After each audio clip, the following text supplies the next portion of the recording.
I feel like the atmosphere is really electric. I mean, listen to it right now, and this is the last day of the show. Well, it's a great chance for us to gather new business and see what's new in the industry.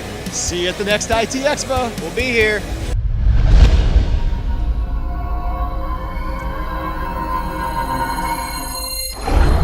%71% of all attacks start with a phishing attack.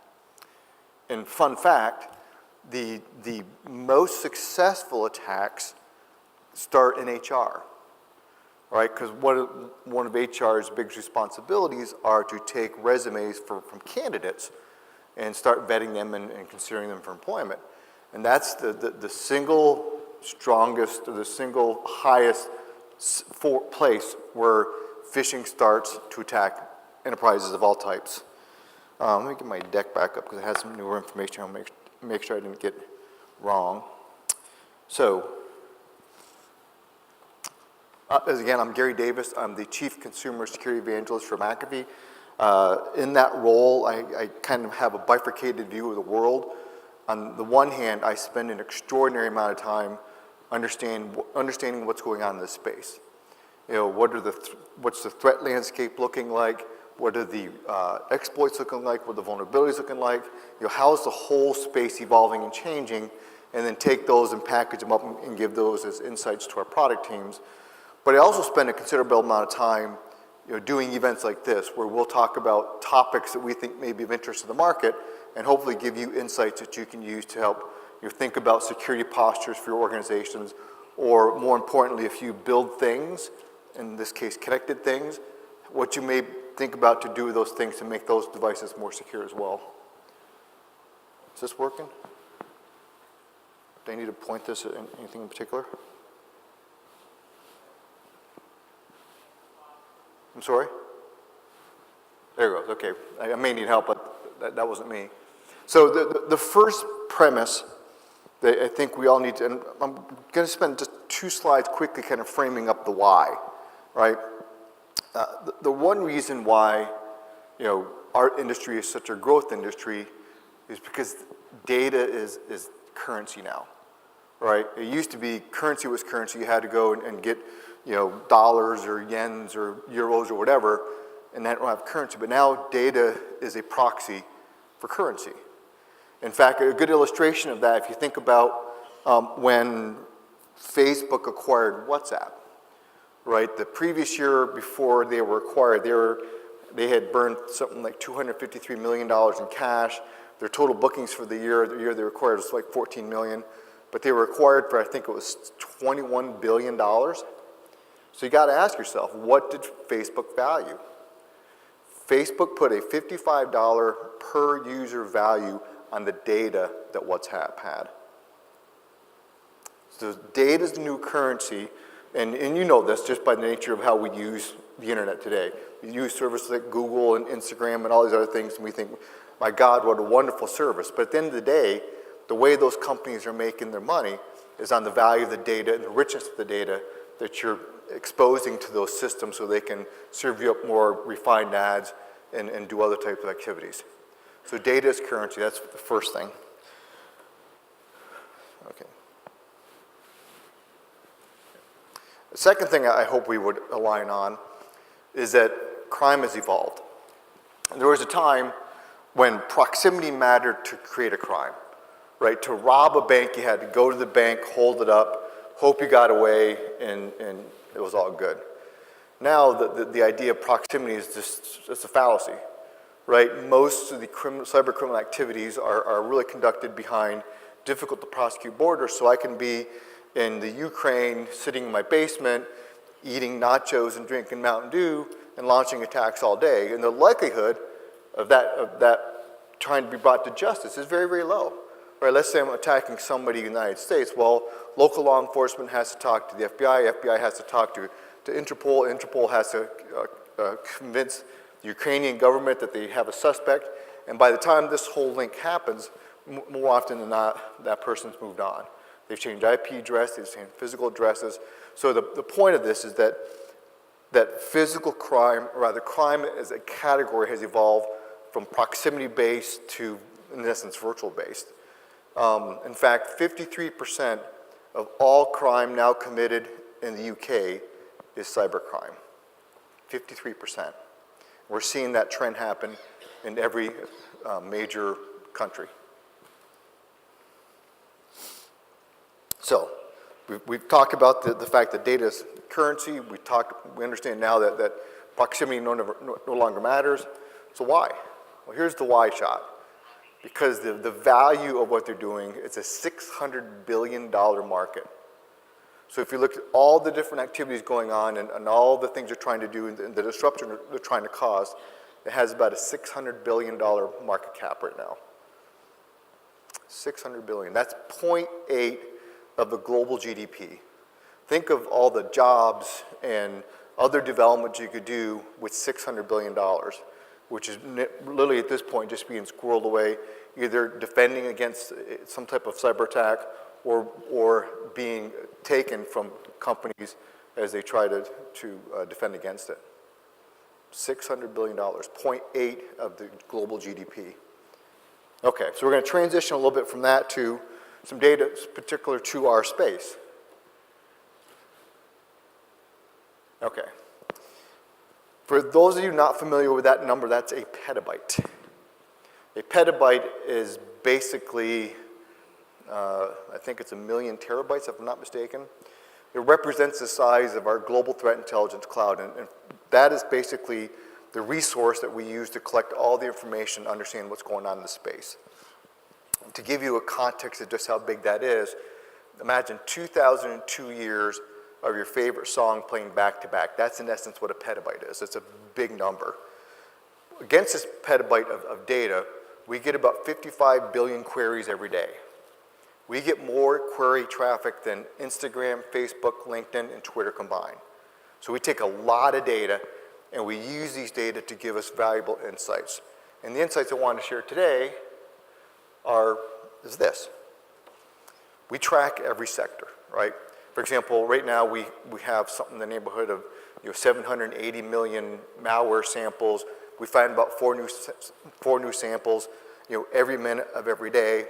Seems pretty important. We all know that mobile is being much more of a target than it used to be.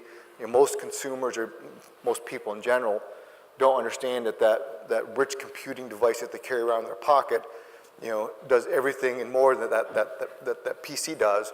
We know that the steps we have to take to make sure that we're not doing anything we shouldn't be doing on that PC.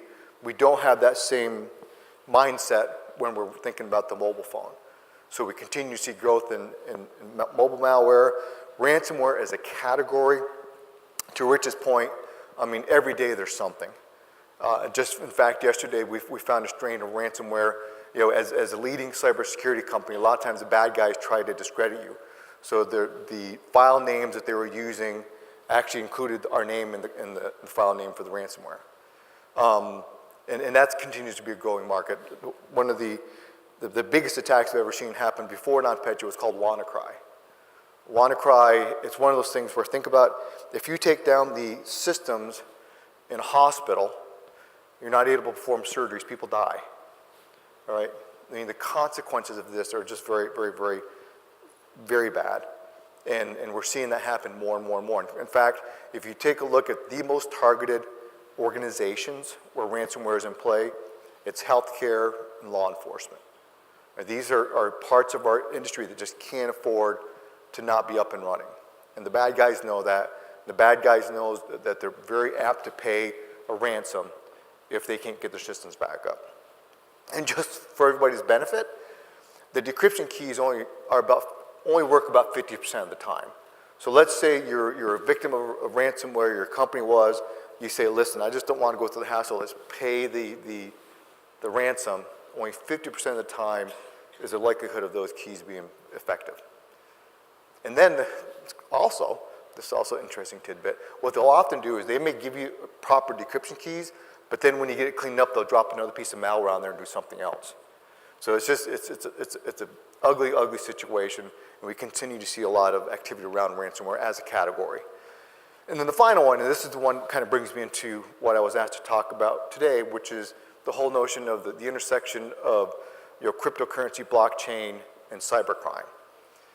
we saw a 4,000% increase in mining malware. Now, one of the debates we get about this, well, it's kind of a victimless crime, right? The malware gets installed, it just kind of sits there and uses your compute and other resources, and no harm, no foul. It's not like it's a ransomware where it's going to prevent you from getting access to your system or do other things. But yeah, I guess in this space, we take a slightly different view of that. And that is, well, first of all, if somebody wanted to be mined for a service, then yeah, let's do that, right? If somebody says, I will give you my compute cycles and let you to mine data off that device, but you got to give me a good service that I can value from that to make it worth my while. At the end of the day, coal mining malware, it's a crime. It's like any other piece of malware, it gets wrongfully installed on a device, and it's one of those things that's catching a whole lot of momentum in the space now. So watch that category closely. Rarely do we see a 4,000% increase. And by the way, this isn't going from like 1 to whatever. This is, I think we have in the neighborhood of 4 million samples for mining malware, so it's not a small number.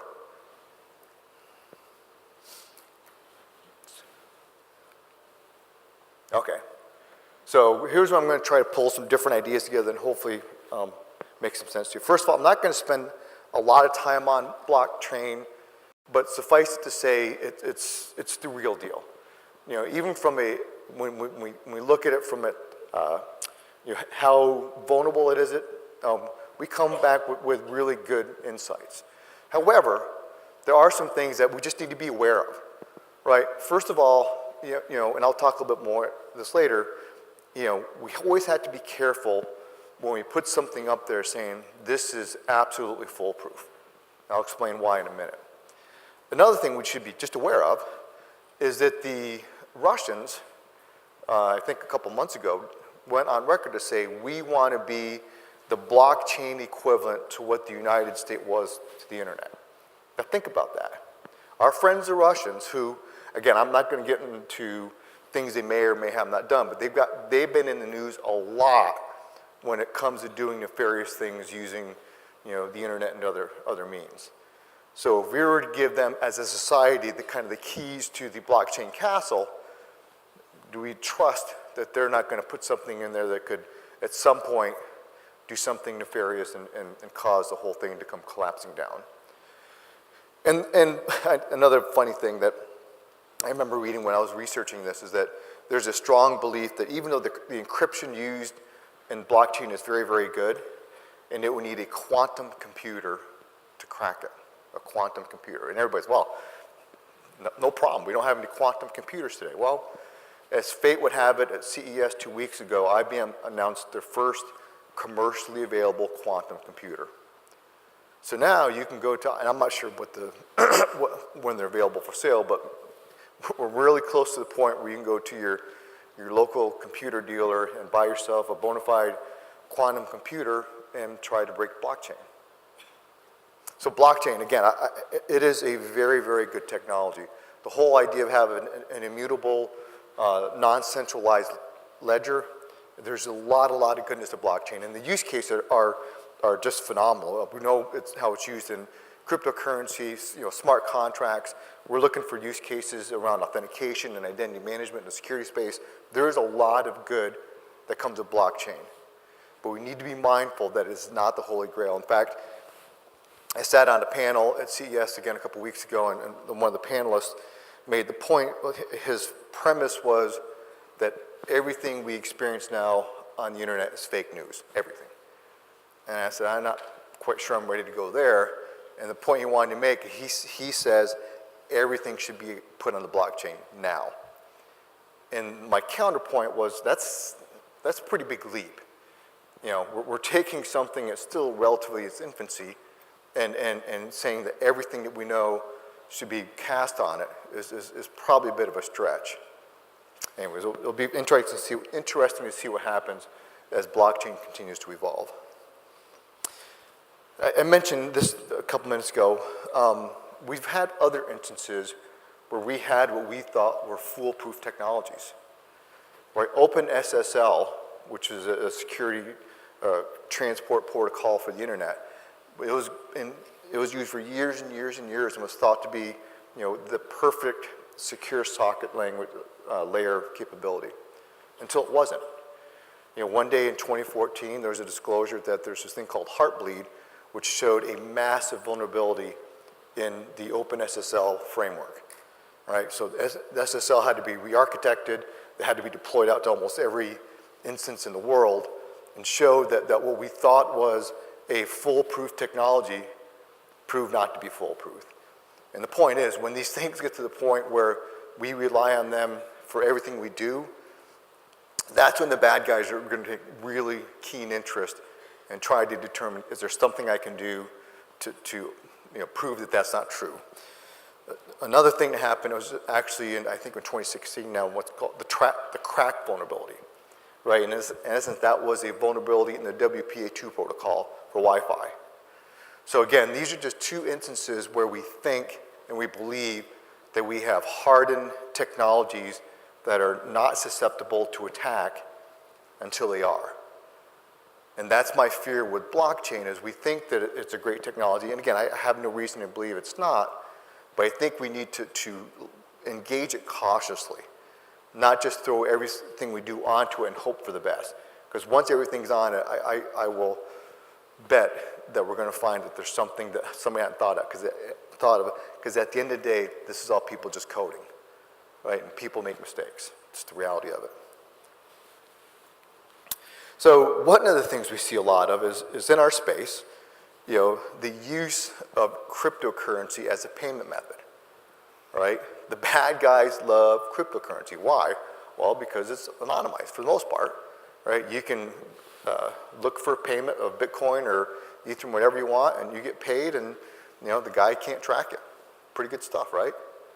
So, and what's funny about this, actually, I'm not sure if you pay attention to our space, but 2 weeks ago now, there was a release of what was called Collection 1. And Collection 1 was an amalgamation of all these big breaches that have gone on for several years, put in one big list of 773 million credentials, and was made available for sale for $45. I did the math. That's 0.000002 cents per record. But anyways, Collection 1's out there, available for $45. And so, and I'm sure this is what happened. He found and it looked like it was a credential set that I used for MySpace years and years ago. By the way, I use really good password hygiene, so it's easier for me to understand where it came from. Anyways, hey, I found, he spoofed my email, so he sent it as if it's come from myself, and he said, I've got everything about you. This is your email address, which was in that list. This is the password I found, which is in that list. It's a very, very old password. And I've been videotaping you and all this other stuff. I got you in these most compromising positions, and if you pay me, I think it was $700 in Bitcoin, this will all go away. Yeah, I almost thought about engaging a guy, or at least giving it to we have a group in our company that does working with law enforcement to go target criminals and try to bring them to justice. But it's like, I'm sure this guy sent millions and millions of these out there trying to find somebody stupid enough to think, oh my God, since he sent this email as me, he must have access to all my information, so I should probably pay this fine. So anyways, it is the preferred payment method of the cyber criminal, bar none. Another really active thing we see in this space today is this notion of cryptojacking. And cryptojacking is, in essence, imagine you go to a website and you're just interacting like you would with any insight, and during that session, JavaScript is installed on your computer, which in essence is mining your compute while you're in that session. Right? And this is one of those things we're seeing a lot of interest in. In fact, we've actually changed one of our tools. It's called Webadvisor, which is a web reputation tool to actually identify cryptojacking sessions and inform the consumer that, oh, by the way, while you're at this site, your device is being mined. And so again, it's important to state that we've not seen any instances where they have gone from simple mining to more nefarious acts like key logging or other types of malware that they could put on there. But that's not to say they couldn't, right? So cryptojacking is right now an extremely popular thing. We're seeing an explosion of this in a lot of websites. We're not quite sure. There's different techniques that we've noticed of the way that they're putting the crypto mining malware into the host websites, and we're still exploring that whole journey. But there's a lot more that goes on in the space. One of the things I find most fascinating about cryptocurrency in general is that people will go online to Facebook or wherever and say, I've got all this Bitcoin, right? How often do we go on an open forum and say, this is how much money I got in the bank? It's just, we've been trained over all these years to not do stuff like that. But anyways, people get all excited because they think they made a good investment and now they have something that equates to meaningful currency. And we've seen a lot of instances where people will go to their homes and steal their crypto wallets, right? And once they're gone, again, this makes this so interesting. It's anonymized, right? All you have to do is move it from that person's account to somebody else's account, and it's gone, full stop. Another interesting story on this is he was a cryptocurrency investor, I think, in California. And he took his smartphone in to have something done, and they did a SIM swap on it, and basically stole his $44 million worth of cryptocurrency from his phone. So that's what you need to be mindful of. Again, to my earlier point where, when we sit down in front of our computer, we know we have more of a security mindset. But we don't think that we're carrying around potentially millions of dollars in our back pocket because we're keeping our e-wallet in that back pocket with us, which is that accessible to a cybercriminal. There's been several exchange attacks, and these are the ones that get a lot of the media attention because when they happen, we're talking hundreds of millions of dollars of exposure where everybody is using these exchanges to kind of manage their cryptocurrency volumes and whatnot, and then a bad guy figures out, well, let me go ahead and just attack the exchange and see how much I can extract out of that. So we see that on a very often basis. And it's also interesting to note that this is such a burgeoning space.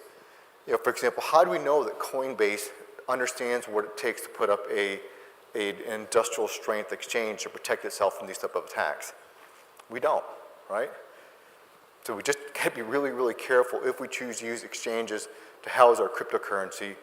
Do a little bit of research and try to understand what they're doing to help keep your investment safe. Wallet attacks, I'm going to talk a little bit more about that. Mining marketplace attacks, we see this quite a bit where there's these mining operations set up all over the world, and the bad guys will actually target the miners who are basically using all this resource to create currency, and then they've spent all this time, and then somebody comes in and just steals it from them. And then with over 1,500 cryptocurrencies in play today, these are just a bunch of guys in their basements creating ICOs or initial coin offerings, right? We have very little certainty that they understand what it takes to actually build the currency and build it with a level of integrity that's going to make it so it's not easily compromised. So there's all sorts of ways that this can be attacked. But one of the things that I think is most interesting is the fact that the infrastructure or the thing that it sits on is really, really bad. And we all know this. We all know that the internet sucks from a security perspective, right? So I don't know, about 6 months ago there was a flaw, I think it was called a Bgp Hijack, where a Russian group had redirected some of the traffic and used a pseudo phishing scam to redirect it from the Ethereum wallet to their wallets in Russia on I think it was an AWS server. But basically what they did it was a DNS redirect attack. So they said instead of talking to this server as this DNS address, go talk to this one instead. So the system worked flawlessly. The blockchain documented the changes, everything was proven and validated, and everything went forward. But it was the underlying infrastructure that supported Bitcoin, it was Ethereum at this point, that was vulnerable. And we're also seeing a lot of instances where the thing that this runs on is vulnerable or hackable, but also the applications that are on top of it are as well. So although blockchain as a technology is again, proven to be very secure to date, the applications that sit on top of it and the technology that supports it, or the infrastructure that supports it, have both proven to be very, very vulnerable and attacked quite often. And this, last week, somebody did, one of the known weaknesses of blockchain is called the 51% attack. So if you can take control of 51% of the network, you can actually start taking ownership and move all the money around you want. And somebody successfully did that against Ethereum. It was, I think, last week or the week before. Ended up stealing something at $1.37 million before they had stopped all ongoing transactions. But they actually devised a way to take 51% control of all the Ethereum nodes and then set in motion the movement of the dollars or the currency to the cyber criminals' accounts. So these are the things that happen. Again, it's a fascinating technology. You know, full disclosure, I actually have some investments, not much, just to kind of track what happens and stay aware of the space. But it is a fascinating thing. I would ask that you proceed with caution, because this is so new and it's so, there's so many things that could still go wrong. We just don't know what we don't know at this point. Then we can't not talk a little bit about things, right? So, and we all know this. So right now we have, I don't know, 11 billion devices connected in the world. We connect 4,800 new devices every minute of every day. By 2025, IDC predicts we'll be connecting 152,000 devices every minute of every day. And every one of these devices that connect, they have compute power, right? Not a lot. If you think about a thermostat in your home or one of these connected light bulbs or whatever, there's not a lot of compute power in there, but there's compute power, right? And the bad guys know this. And so we've just are starting to see the very beginnings of the bad guys starting to target things. Historically, what they've been targeting is the things we talk about, things like wallets, exchanges, the underlying infrastructure, some of the applications, and obviously the cryptojacking, which is more a session-based approach to doing some mining. But we're actually seeing instances where the bad guys are targeting things. And let me explain just how easy that is. A couple months ago, we went out and bought a commercial DVR. We brought it into our lab, turned it on, and then waited to see what happened. Within 64 seconds, the device was crawled, authenticated to, and the Mirai malware installed. 64 seconds. And the bad guys know this. The bad guys know that the companies making these devices aren't doing anything really meaningful to make them secure. And they know when the consumer brings it into their house, they just turn it on and they want to use the service. They're not even thinking about, well, should I change the default username and password to something other than, you know, user one and password. So that's how we're seeing such a prolific growth. And there's really two main strains of malware that's targeting things. One is called Mirai, and Mirai basically uses what we call brute force. It'll crawl the device, and it'll use a number of credentials to try to get access to the device. If one of those credential sets works, then it'll install itself. And Mirai initially was used as a botnet, but we've seen since they were exposed with a big attack a couple years ago, they made it basically open source to try to obfuscate their trails. And now we're seeing a bunch of different varieties of Mirai that are being rolled out now. The second one is called Reaper. And Reaper is actually a little bit more concerning to me in that Reaper actually uses, it looks for known vulnerabilities in things and then installs based on a known exploit. Right? And just so you know, HP did some research a couple years ago and they looked at the top 10 things deployed in a home and they had on average 25 vulnerabilities each. So my point to you is this, that the bad guys are going to start targeting those things in your home in order to do some things that include mining and other malicious deeds. And finally, let me skip this one. Key takeaways, because I'm out of time, I want to be mindful of the time. So a couple key takeaways. Blockchain is compelling. It is very compelling, but it's not a silver bullet. You know, let's embrace it, let's use it, let's have, you know, domain experts try to beat this up and find things that could go wrong, because what we don't want to do is have that shoot moment in time where everything's been put on blockchain and we found a major vulnerability and the whole thing comes crumbling down. Cyber criminals will continue to leverage and target cryptocurrencies. It's just too lucrative. It's pseudo-anonymized or totally anonymized. It moves around from place to place with no regulation. It's the perfect currency to use in any type of cyber criminal activities. And at the end of the day, more things connected, be it in the home or the office, means more bad actors are going to target them. Thank you for your time.